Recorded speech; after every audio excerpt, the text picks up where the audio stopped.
If you are a woman who wants to change your life, but you feel like your plate is quite literally already overflowing with things that need to be done, and you feel like there's no way in this world that you could possibly add a single additional task to your already overflowing plate, I have good news for you. Inside of today's podcast episode, I'm going to teach you exactly how you can transform your entire life without adding a single additional task to your plate. You might be thinking, Jessica, that sounds too good to be true. It's not. It is the truth.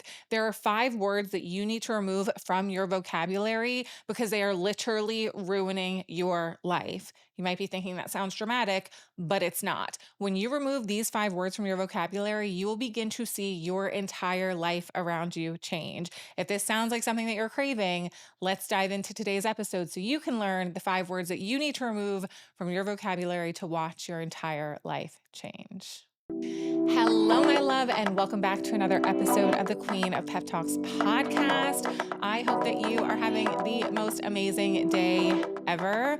I am very excited for today's conversation because I mean it when I say what I'm going to share with you today can change your entire life. I know that so many of us, myself included, feel overwhelmed on a day-to-day basis, and we think to ourselves, I really want to make changes, but how in the world am I supposed to find the time to do all of the things that I keep saying I need to do for myself?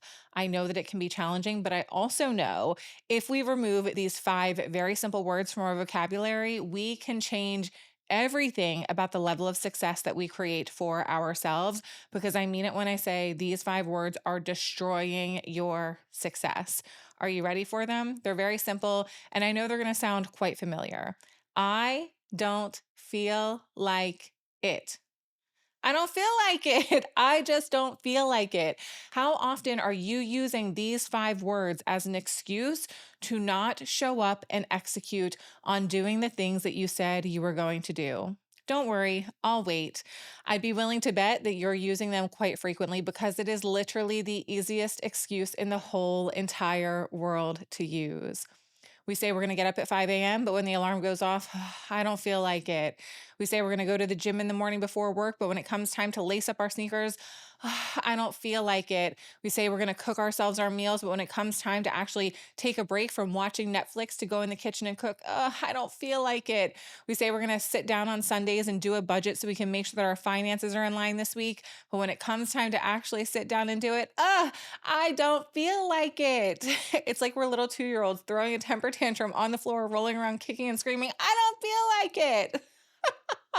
Trust me when I say I get it, because I personally, there's a lot of things in this life that I just don't feel like doing. I've been having this conversation with so many of my clients lately about how life can literally feel like Groundhog's Day. We wake up and life is full of responsibilities. It's one thing, then it's another, then it's another, then it's another. And it's like, we do all of this just to survive our lives. And you want me to set goals and find the time to pursue the things that I said I was going to pursue?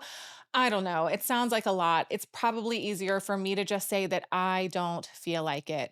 But my love, I want to remind you the goals and the dreams that have been placed in your heart, the things that matter to you, the things that you say that you want so badly, they have been placed there for a reason. If something matters to you, if you feel this pulling and this aching in your heart, in your soul, in your gut, in your brain, that you are meant to go and do something, whether it's get healthier, whether it's clean up your finances, whether it's do your resume to find a new job, whether it's to start a business, create a podcast, it doesn't matter what the goal or dream is. It has been placed there and you feel that urge for a reason. I need you to stop using the phrase, I don't feel like it when it comes time to execute. We say that our plates are overflowing, but truthfully, our plates are full of things that we said we were going to do, but so often we just decide, I don't feel like doing them. You don't need to go out in life and search for new tasks to do. You already have a plate full of things, commitments, and promises that you have made to yourself. You just need to be a woman who learns how to execute and showing up and doing the things that you said you were going to do. Look, one of the most valuable lessons that I have learned in my life is that your feelings and your emotions are temporary. And when we tell ourselves, I don't feel like it in the moment, we're basically telling ourselves that our goals and our dreams don't mean enough to us for us to find the time, the energy, the effort to pursue. I know that you're tired. I know that life is busy. I know that you have a million and one responsibilities, but I sure as shit hope that you do not forget that you are your number one priority. You have kids, amazing. You got a family, cool. You got a job, fantastic. You need to pay the bills, I get it. We all have responsibilities in life, but do not ever lose sight of the fact that you are your number one priority. And when you tell yourself, I don't feel like doing something, do you know what you're actually saying? My goals and dreams don't matter. I know it was important to me, but not right now. I'm just not in the mood. I don't feel like it. It's not that important. How do you think you are improving the relationship that you have with yourself if you're continually telling yourself that your goals and dreams deserve a seat on the back burner? That they're just not important enough for you to find the time and energy to get up and do what you said you were going to do. The truth about saying, I don't feel like it is so much more than that. I know you don't have a lot of energy. I know you don't feel the best all the time. I know it takes hard work and effort to go out and do the things that you said you were going to do. But deep down inside, if it really, really mattered to you, wouldn't you find the time to do it? Because how many other things do you do on a daily basis that you actually don't really feel like doing? Hmm.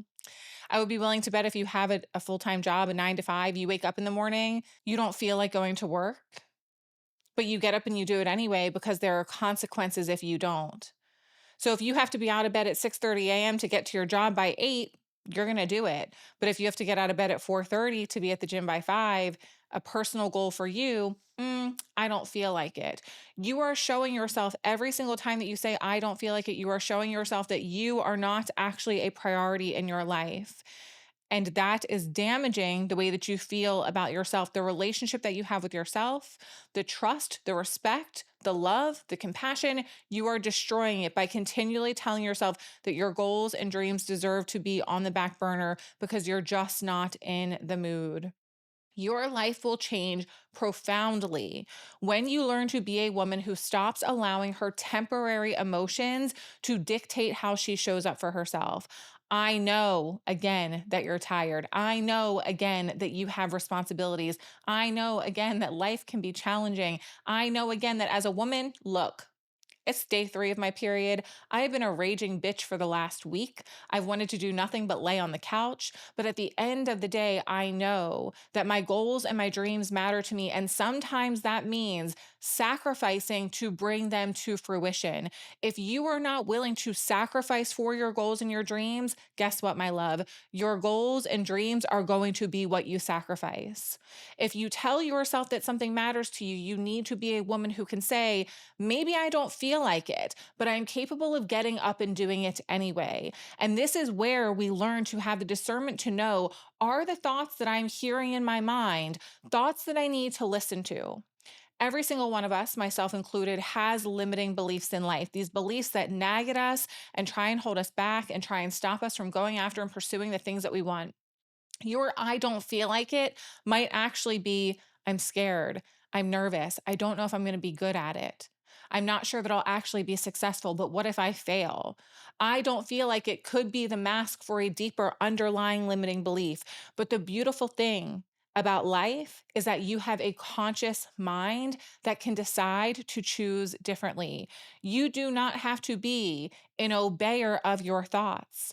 Just because the thought of I don't feel like it pops into your mind does not mean that you need to obey it. It does not mean that you need to listen. It does not mean that you need to follow suit with what that thought is feeding you.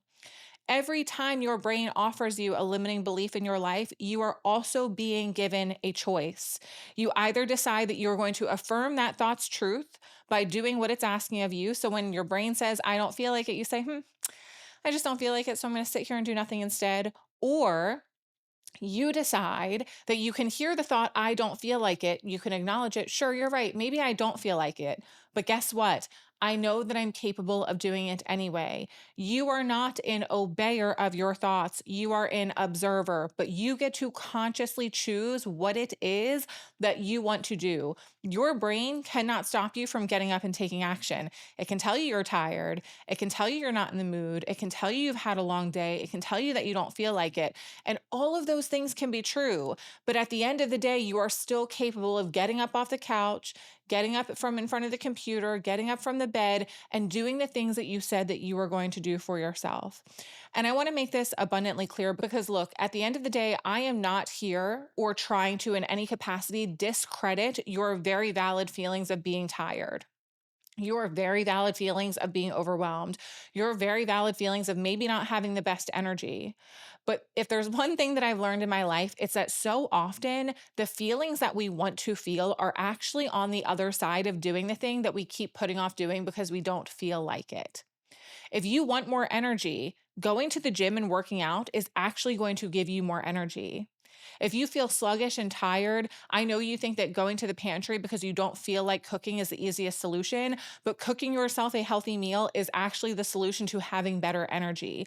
What you desire to feel is on the other side of the thing that you're telling yourself that you don't feel like doing. And when you can begin to comprehend that, you can realize, sure, maybe right now I don't feel like it, but the best thing for me is to actually get up and do it. And I don't want you to get into a place where you feel like you can't hold space for your feelings. You can acknowledge that you don't feel like doing something. You can acknowledge that your energy is low and that you're tired and maybe you've had a long day. You can take the time to acknowledge those things. I want you to feel the hard feelings in life. But what I want you to stop doing is continuing to use the very easy excuse of I don't feel like it. What I have done in my life is I have made a list of excuses that are no longer valid for me to use. And guess what? I don't feel like it is at the very top of this list because I will be honest with you. There's a lot of things in my life that I don't feel like doing all of the time. But I've also realized that the only way that I create true, lasting change is by being a woman who does what she said she is going to do despite how she feels. You have to learn to stop allowing your feelings and emotions that are very temporary, mind you, to dictate how you choose to show up for yourself. Because there's going to come a moment where you do feel like doing the task again. But what happens for so many of us is we stay stuck in this cycle where we wait until we hate ourselves to show up and move towards achieving the things that we want. And we feel guilt and we feel shame and we feel frustration and we feel disappointment. And that is what drives us to show up and pursue our goals. Can you learn to be a woman who moves in her life from a place of desire rather than a place of desperation? You don't have to wait until you hate yourself. You don't have to wait until you feel terrible about yourself to decide that you're going to pursue your goals and your dreams. And we cannot allow that desperation to be the only driver of our energy. You have to commit to wanting what you say you want so deeply within yourself that your mood doesn't matter. Are you capable of doing that? I want you to spend some time today reflecting on the goals that you have for yourself, the dreams that you have for yourself, and ask yourself, why does this really matter to me?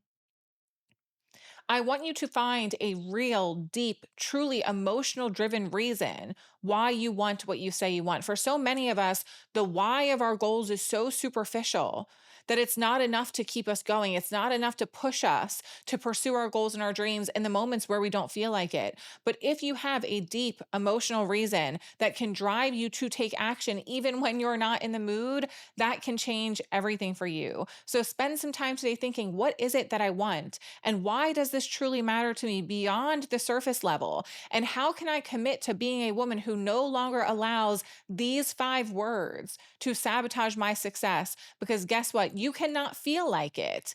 And you can do it anyway. Okay. I love you guys so very much. I appreciate you with all of my heart for being here. If you loved today's episode, please make sure you're subscribed to the channel, leave us a comment. If you're listening on one of the podcast streaming platforms, you can engage with us through the Q&A feature on Spotify and leave a rating and review on the Apple Podcast app. I truly appreciate you guys. You mean the world to me. I'm so happy that you're here. I'm so happy that you're enjoying the podcast. I'm so happy that 2026 is becoming everything that I've wanted it to be. And that's because I am being everything that I know I need to be in order to make my goals and my dreams come true. And I want nothing more than to be here and teach you how to do the same for yourself. Okay. I love you guys so much. And I will talk to you next week on a brand new episode of the Queen of Pep Talks podcast. See ya.